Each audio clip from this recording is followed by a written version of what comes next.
Okay, guys, so dig. I'm long overdue to do some follow-ups on some of the skate shoes that I have purchased in the past and been using for work. I haven't really used these for skating. There's plenty of people out there using them for skating. I use them for more daily wear. I work in a hospital.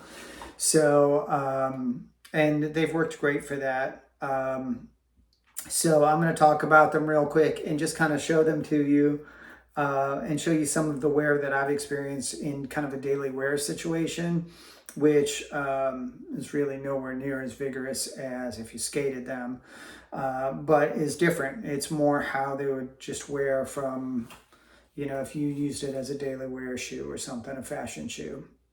So I've got three models here that I've been wanting to talk about. One of them is about to go in the trash because they're spent. They're trash. We'll start with that one first. It's this shoe here. This is the Emerica Omen High. As you guys may recall, I've had a few of these. I think this is my second or third pair of them. Really have been happy with this shoe overall in most of its iterations. I did have one that had like a weird ollie pad, but it wasn't, I don't know how to explain it. The way they kind of glued it over this part of the shoe, it made this part of the toe box feel really tight. It didn't move, I guess, with the shoe. I've had other shoes with ollie pads that didn't do that, but this is a vulcanized sole. I will talk about it more in a few minutes, but I think I've come to the conclusion that I prefer vulcanized to cup sole, even though I found a cup sole shoe that I think is really pretty comfortable and I really kind of like, and I've got a few extra pairs of. But overall, this shoe has done really well.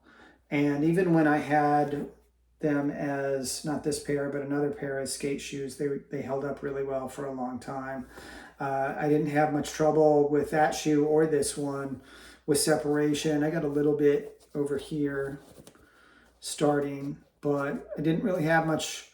A lot of skate shoes, that's a weak spot. The flex point in the ball of the foot is where you get separation from the midsole and the upper. And these have done well. They have gotten down in the back here where, let me see if I can get a little bit better light on here. There we go. All right, maybe that'll be a little better. I don't usually use these lights because they make rings on my glasses a lot of times. They're not doing it today, maybe because I have them turned down a little more. So anyway, as the sole gets thin, it tends to separate at some point when it wears through enough, and this is just starting to get there. I've had these for a long time. I've taken these on really long, like 3-4 mile hikes around my neighborhood for weeks on end, and they've held up for that. They're not really made for walking, but they've been great. You can see here there's a stress point, but that hasn't really separated. I've had several low tops from, primarily Etnies, which I think is generally the better brand. They're under the same umbrella, but they've had separation issues, and I'll talk about that in a few minutes.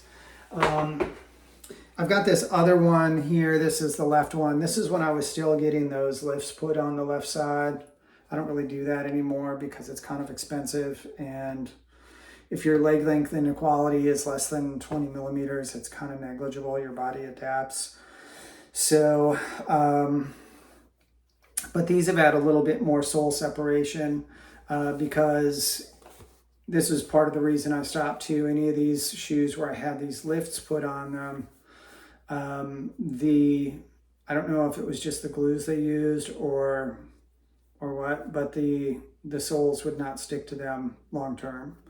And so I got some separation up here because of that also. So I can't really blame that on Emerica. But if you look at the upper, there's a little bit of just starting to break away here, but the flex points no issues. So if it weren't for the bottom of the sole starting to fall off, I could probably use these for a while yet. Next we've got, these are the Etnies Windrow Volk. So these are one of their, what they call eco styles. I've tried a few shoes with man-made uppers in the skate shoe world. Many of them are quite comfortable. The material is flexible, it's soft, seems to breathe reasonably well. But a big problem I have with them is, you can see these are a little gunky from where I tried to shoe glue them with mixed results. The midsoles separate from them a lot more easily than leather. And I don't know if that's just a matter of the media not mixing well, the glues they're using, not liking one of the materials. But overall, most of the shoe holds together, but there are places, and it's primarily in these stress points around here and through here, and a little bit back here in the heel, where some of this stuff starts to separate. And it's a shame because this is a really sharp looking, good looking shoe. And it's comfortable and it's vulcanized. And again, if this doesn't fall apart first, I could still get a lot of mileage out of these as far as the sole. But again, and maybe that's the point. I mean, maybe my expectation is wrong to wear these as a casual shoe as opposed to a skate shoe. When I was younger, I always wore the soles out of my skate shoes before anything else.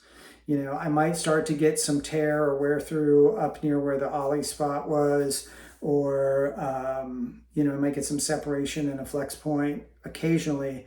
But for the most part, in most cases, I would wear the soles out. And typically, I want to say a pair of shoes would last me about 3 months back then, because I was skating every day, you know, 4 to 10 to 12 hours a day, depending on the day.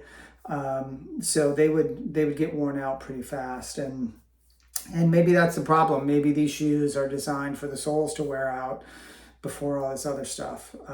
Because a lot of these shoes, all three of these that I'm showing you, I've had for well over probably 1 to 2 years. So I've gotten a lot of mileage out of all of them. The one I just showed you and this one, I've had in a rotation for the better part of a year and a half. The next one here is this is another Emerica, I'm sorry, this is another Etnies. This is their Cresta. This is the first Cresta that I bought.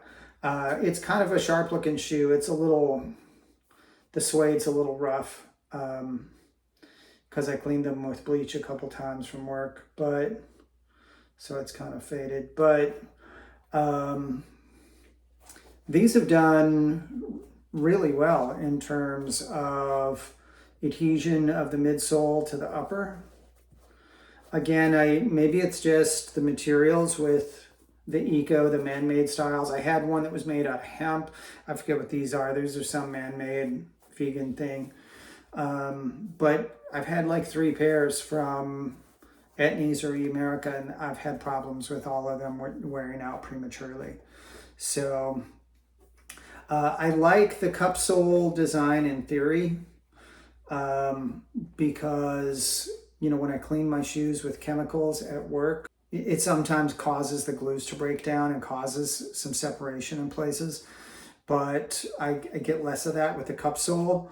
The problem I have with the cup sole is the thinness of the sole, which is the whole point of these. Skaters know you want vulcanized if you're jumping down big stuff or doing a lot of impact type tricks.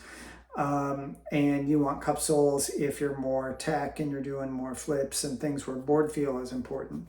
When I take these for a walk around my neighborhood and I step on a little pebble of gravel in the alley, I feel it as almost as much as if I was barefoot with these, because the soles are so thin.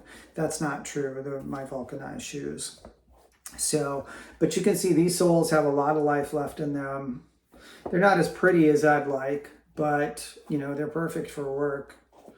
I'm not really trying to impress anybody there. And until something notably wears out or separates somewhere, I have no reason to stop wearing these. And I have 2 more pair of these, including a leather pair, in my closet. So I've got the first pair. I found them comfortable in terms of fit, but before I started walking around in them a lot, and I started to feel kind of the thinness of the sole a little more pronounced. So I bought a couple more pairs that were on sale. If that's how I get most of my shoes, through Etnies and Emerica, is I wait for a sale and I buy something that's marked down, and I get really good stuff. Sometimes stuff that I've been watching for 6 months or a year finally went on sale and I grab it. That's it. I have mostly great things to say about both of these brands. I forget, they changed their parent company. It used to be, I think it used to be called Soul Tech or something like that, and they've got a new name now. I don't know if they were bought by someone or if they just rebranded their umbrella company, their parent company, but they're making great shoes. Both of these brands are made in Vietnam, so they're not in China, and I love them. I've worn them for work, for skating, for everyday wear. They make fantastic shoes. So that's my follow-up. Appreciate you guys checking in. More to come soon. Dig you later. God bless.